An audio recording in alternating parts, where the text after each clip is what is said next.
हालांकि इस घटना को 10 दिन से ऊपर हो चुके हैं, फिर भी इस मामले में सवाल आज भी अनसुलझे हैं। 7 साल के करियर में 10 में से 8 सुपरहिट फिल्में देने वाला सुशांत सिंह राजपूत डिप्रेशन में थे और अपने बांद्रा स्थित फ्लैट में फांसी लगाकर उन्होंने आत्महत्या कर ली। मगर उनके करीबी दोस्त, रिश्तेदार और उनके चाहने वाले फैंस अभी भी ये मानने को तैयार नहीं हैं कि सुशांत जैसा व्यक्ति निराश हो आत्महत्या कर सकता है। नमस्कार, मैं हूं आपके साथ अवधेश चंद्रवंशी और आप देख रहे हैं डियर फैक्ट।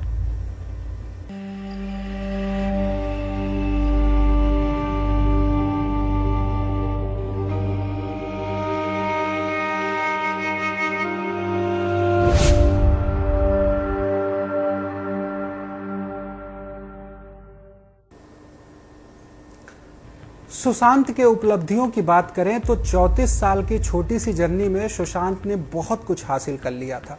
बिहार के एक छोटे से कस्बे से आने वाले सुशांत ने 22 साल की उम्र में इंडस्ट्री में अपना कदम रखा और दैनिक धारावाहिक किस देश में मेरा दिल से अपने जर्नी की शुरुआत की। सुशांत सिंह ने महेंद्र सिंह धोनी के बायोपिक जैसी बड़ी फिल्मों में मुख्य भूमिका निभाई। सुशांत ने अपने करियर में बहुत सारे हिट धारावाहिक और फिल्मों में अपने अभिनय का प्रदर्शन भी किया। हम आपकी जानकारी के लिए बता दें कि सुशांत इंजीनियरिंग की एंट्रेंस एग्जाम में 7th रैंकर होल्डर रह चुके हैं। उनके पास स्टैनफोर्ड की स्कॉलरशिप भी है। सुशांत एक अच्छे विचारक और जिज्ञासु व्यक्ति थे। पुलिस ने पोस्टमार्टम रिपोर्ट में बताया कि सुशांत ने आत्महत्या की है। सुशांत के मौत के तथ्यों की पुष्टि करने के लिए जारी की गई डॉक्टरों की टीम ने भी इसे आत्महत्या ही घोषित किया। अभी 2 दिन पहले पोस्टमार्टम की आई आखिरी रिपोर्ट में भी इसे सुसाइड करार दिया गया। मगर अभी तक सुशांत के मौत की अटकलें खत्म नहीं हुई हैं। सुशांत की आत्महत्या की खबर को झुठलाने वाले उनके फैंस बेहद उत्सुकता से जानना चाहते हैं कि आखिर किस डिप्रेशन में आकर सुशांत ने खुदकुशी जैसा कदम उठाया। ऐसा सुशांत की जिंदगी में क्या था जिसकी कीमत उनके जिंदगी से ज्यादा थी। विचार करने योग्य 7 तथ्य जो सुशांत के फैंस आए दिन दुनिया के सामने रखते जा रहे हैं। पेश है एक विशेष रिपोर्ट।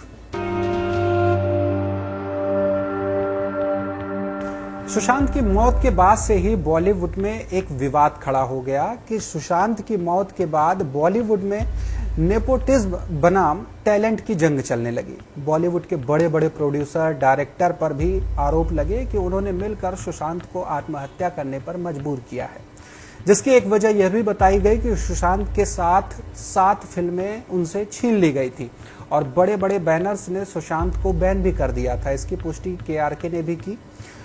अब किसी उभरते हुए अभिनेता से एक साथ 7 फिल्में वापस ले लेना और उन्हें बैन कर देना उस अभिनेता के मानसिकता पर क्या प्रभाव डाल सकता है, ये सोचने वाली बात है। जबकि 2 फिल्में अभी उनके हाथ में थी और लॉकडाउन न होता तो इस वक्त वो शूटिंग भी कर रहे होते।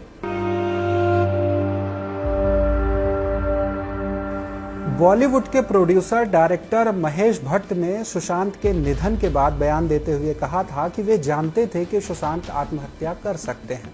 उनके अनुसार सुशांत परवीन बॉबी की राह पर चल चुके थे। अब चौंकाने वाली बात यह है कि महेश भट्ट जैसे अनुभवी व्यक्ति सब कुछ जानते हुए भी सुशांत की प्रेमिका और अभिनेत्री रिया चक्रवर्ती को सुशांत से अलग होने की राय देते हैं।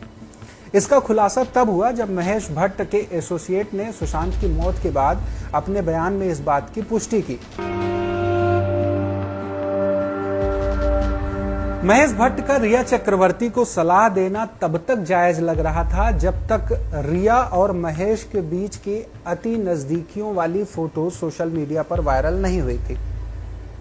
आपकी जानकारी के लिए हम आपको बता दें कि रिया चक्रवर्ती ने अपने इंस्टाग्राम में महेश भट्ट के साथ कुछ क्रेजी फोटोज शेयर की थी और कैप्शन में महेश भट्ट को लिखा था माय बुद्धा।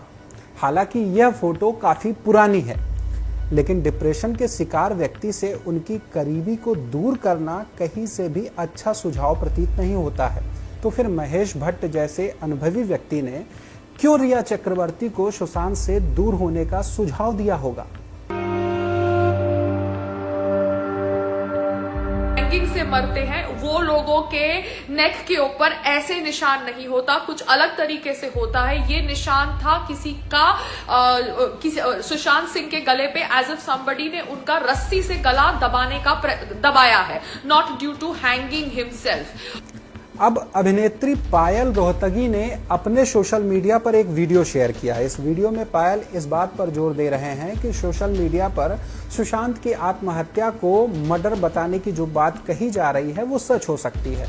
पायल का कहना है कि सुशांत जिस मनोचिकित्सक के पास अपना इलाज करवा रहे थे, पायल भी उसी डॉक्टर से अपना इलाज करवा चुकी हैं। वहीं पायल की माने तो डॉक्टर करसी चावड़ा, जो कि सुशांत के डॉक्टर रह चुके हैं, वह एक नकली डॉक्टर हैं। जी हाँ, मुझे लग रहा है और भी ज्यादा कि सुशांत सिंह राजपूत का कत्ल किया गया है। करसी चावड़ा जिन्होंने सुशांत सिंह राजपूत को ट्रीट किया था, जी हाँ, ये करसी चावड़ा नाम बहुत जा पहचाना है। तब मैं भी एक डिप्रेशन के फेज से गुजर रही थी और Diwakar Banerjee, the so called friend of mine, जिन्होंने छिछोरी हरकत करने का प्रयास किया, knowing that I am not feeling up to the mark, वो दिवाकर बैनर्जी ने करसी चावड़ा करके एक साइकाइट्रिस्ट का नाम रेकमेंड किया था। और करसी चावड़ा को मिलने मैं भी गई थी, 1-2 बार गई थी। उनका क्लिनिक उस समय खार में हुआ करता था। और करसी चावड़ा की आदत है कि वो सभी को बायपोलर डिसऑर्डर से डायग्नोज करते हैं। तो उन्होंने मुझे भी बायपोलर डिसऑर्डर से डायग्नोज किया, कुछ दवाइयां दी, जो दवाइयां ऑब्वियसली बहुत ज्यादा और आदमी को डिप्रेस्ड कर देती है। हालांकि चौंकाने वाली बात यह है, जो कि पायल अपने वीडियो में आगे कहती हैं, कि डॉक्टर चावला महेश भट्ट के बैचमेट हैं और उनकी गहरी दोस्ती भी है। तो ये करसी Chavda is linked with Mahesh Bhatt, is a contact of Diwakar Banerjee, जिसकी फिल्म ब्योमकेश बख्शी में सुशांत सिंह राजपूत ने काम किया था। तो ये जो डॉक्टर्स होते हैं, साइकाइट्रिस्ट होते हैं, ये सबको पागल करार करने का धंधा करते हैं। रिया चक्रवर्ती ने पुलिस को दिए बयान में इस बात की पुष्टि की थी कि जब सुशांत डिप्रेशन में जाने लगे, परेशान होने लगे, तो वहीं सुशांत को डॉक्टर करसी चावड़ा के पास ले गई थी। अब महेश भट्ट और रिया के बीच की नजदीकियां, महेश भट्ट का रिया को सुशांत से अलग हो जाने का सुझाव देना, महेश भट्ट और डॉक्टर करसी चावड़ा की इतनी गहरी दोस्ती होना, डॉक्टर करसी की असलियत जानते हुए भी रिया का सुशांत को इलाज के लिए डॉक्टर करसी के पास ही ले जाना अच्छा संदेश तो नहीं देता है।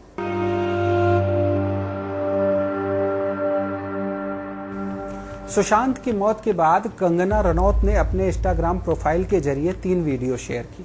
कंगना ने इन वीडियो में दावा किया कि सुशांत सिंह राजपूत को बॉलीवुड माफियाओं ने मिलकर फिल्मी इंडस्ट्री से बाइकआउट करना शुरू कर दिया था। इससे जुड़ी जानकारियां भी उन्होंने वीडियो में शेयर की।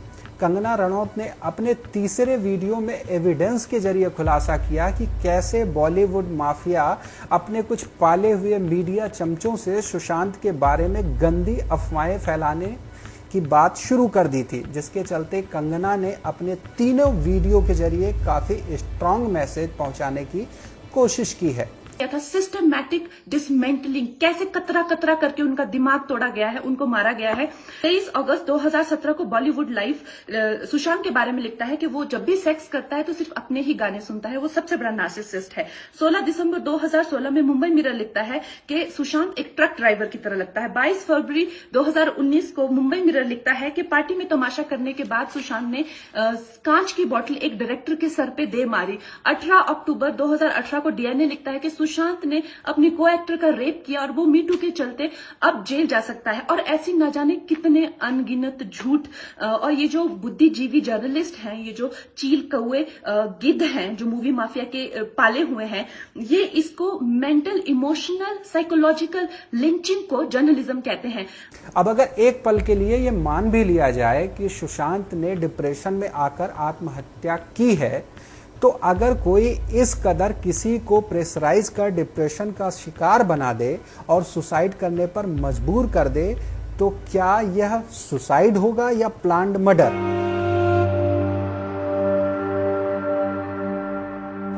सुशांत मौत के 2 घंटे पहले घर से बाहर गए थे, जहां उन्होंने कुछ लोगों से बात भी की थी और वो काफी खुश नजर आ रहे थे। उन्होंने कहा था कि आज बहुत गर्मी भी है, मीडिया रिपोर्ट्स के अनुसार फॉरेंसिक रिपोर्ट्स की माने तो पुलिस को पूरे कमरे और बेडशीट पर सुशांत का कोई भी फिंगरप्रिंट नहीं मिला, सिवाय लेफ्ट हाथ के अंगूठे और छोटी उंगली के। लेकिन वहीं लोगों का यह भी कहना है कि सुशांत लेफ्टी नहीं थे, तो ऐसे में सुशांत ने सुसाइड कैसे किया होगा।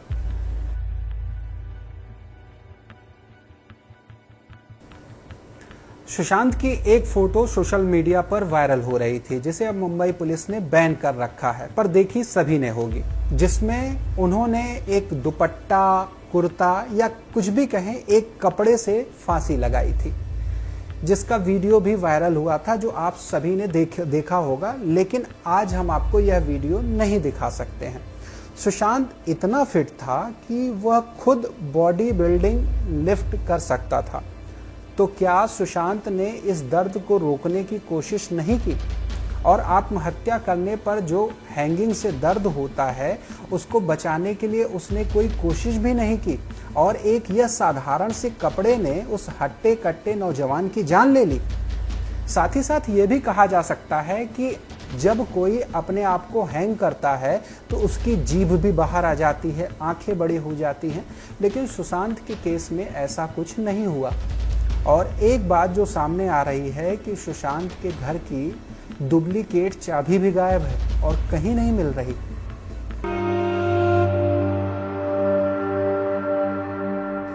अब सातवां और सबसे बड़ा तथ्य कि YouTube पर एक गेमर राजू वीरानी, जिन्होंने सुशांत सिंह की मौत पर एक नया खुलासा किया। राजू वीरानी सुशांत के फैन हैं और उन्हें पता था कि सुशांत प्ले स्टेशन पर काफ़ी गेम खेला करते थे। राजू कहते हैं कि जब मैंने सुशांत की प्रोफाइल चेक की तो हैरान रह गया, क्योंकि जब भी हम कोई गेम खेलते हैं तो उस गेम के अंदर एक ट्रॉफी होता है। जब हम गेम अचीव कर लेते हैं तो वह ट्रॉफी अपने आप अनलॉक हो जाती है और उस ट्रॉफी में डेट एंड टाइम रिकॉर्ड हो जाता है कि इस डेट को इस टाइम पर आपने यह ट्रॉफी अनलॉक की है। अब राजू कहते हैं कि सुशांत सिंह प्ले स्टेशन से बहुत सारी गेम खेलते थे, पर हैरान करने वाली बात यह है कि सुशांत ने प्ले स्टेशन पर call of duty modern warfare last game खेला, और इस गेम को इतने कंसंट्रेशंस के साथ खेला जाता है। अब यह गेम 14 जून की सुबह, यानी जिस दिन सुशांत की मौत हुई, 9:25 बजे यानी 9:25 पर वह गेम खेल रहे थे। और न्यूज़ में बताया गया कि सुबह 9:30 बजे उन्होंने जूस की भी मांग की थी। उसके बाद 9:25 पर जो गेम सुशांत खेल रहे थे, उस गेम को उन्होंने अचीव कर उसमें ट्रॉफी भी अनलॉक की थी। अब वीडियो के अंत में राजू कहते हैं कि हैरान करने वाली बात यही है कि जो इंसान डिप्रेशन में है वो प्ले स्टेशन पर केवल गेम ही नहीं खेल रहा, बल्कि गेम अचीव कर ट्रॉफी भी अनलॉक कर रहा है, जूस भी पी रहा है, गेम भी एंजॉय कर रहा है। तो कैसे मान लें कि वो डिप्रेशन में रहा होगा और कुछ देर बाद जाकर के वो सुसाइड कर लेता है। प्ले स्टेशन में एक्चुअली गेम्स के अंदर ट्रॉफीज होती है, मतलब जैसे अगर कोई अचीवमेंट कर लिया तो ट्रॉफीज अनलॉक होती है, और वो ट्रॉफीज में डेट एंड टाइम रिकॉर्ड हो जाता है कि इस डेट पे और इस टाइम पे ये ट्रॉफी अनलॉक हुई है। इच्छा हुई कि देख लिया जाए सुशांत सिंह राजपूत ने आखिरी कौन सी गेम खेली थी, तो देखते देखते मुझे पता चला कि वो call of duty modern warfare खेल रहे थे। तो देखो ये डेट दिखा रहे हैं, ये this is official app from play station. ये कुछ झूठ रिकॉर्ड्स नहीं होते, ये सारे रिकॉर्ड्स प्ले स्टेशन ऐप में रिकॉर्ड हुए जाते हैं जब कोई ट्रॉफीज अनलॉक होती है हमसे। तो ये सुशांत सिंह राजपूत की आईडी है, इस तरफ मेरी है, जाकि मैंने कोई ट्रॉफीज अनलॉक नहीं किए, और ये हमारे सुशांत सिंह राजपूत सर की आईडी है, और यहाँ पे सुशांत सिंह सर ने ट्रॉफी अर्न की है। और आप सबसे पहले देख सकते हैं ये डेट कौन सी है। ये डेट शॉकिंग है, टोटली शॉकिंग डेट है। मंथ 6 और डेट 14 2020 और 9:23 AM। ये गेम ऐसी गेम है ना कि जो टेंशन के साथ नहीं खेल सकता है, कोई भी बंदा ये गेम टेंशन के साथ नहीं खेल सकता है। वैसे तो सोशल मीडिया पर बहुत सारी कहानियां घूम रही हैं। ऐसे में ये बातें कहीं न कहीं एक दूसरे से जुड़ती हुई नजर आ रही हैं, पर गौर करने की जरूरत है। हालांकि इस पर यह जो हमारे द्वारा सवाल उठाया गया है, यह सारे तथ्य कहीं न कहीं सुशांत के फैंस द्वारा कही जा रही हैं, जिन तथ्यों को हमने आपके सामने प्रसारित किया। अब इन सारे सवालों का जवाब या तो सीबीआई दे सकती है या फिर स्वर्ग में बैठा सुशांत ही बता सकता है कि उसके साथ क्या हुआ था। फिलहाल आप सभी कमेंट बॉक्स में अपनी राय दीजिए और इस वीडियो को अधिक से अधिक शेयर कीजिए ताकि सुशांत सिंह राजपूत को न्याय मिल सके।